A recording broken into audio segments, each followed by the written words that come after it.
শুভ সকাল বন্ধুরা, এটা একটা নতুন এপিসোড যেটা দুর্গাপুরের মল বেড়ানো।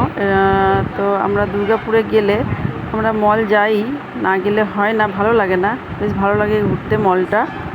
তো আমরা এবার বড়দের যাওয়া হয়নি, আমার যে ছেলেমেয়েরা গেছিলো, আমার দিদির ছেলে, আমার ভাইপো, আমাদের দুই বোনের দুটো মেয়ে, ওরা এনজয় করেছিল, আবার কিছু কেনাকাটি করেছে আর খাওয়া দাওয়া করেছে। ওরা তো বাইরে গেলে খাওয়া দাওয়া করবেই, না করলে তো চলেই না। তো অনেক এনজয় করেছে, বললো মা আমাদের খুব ভালো লাগলো, ঘরেই থাকতে তো সবসময়, চার বোনে এক হয় না সবসময়, খুব কম, বছরে 2 বছরে হয়।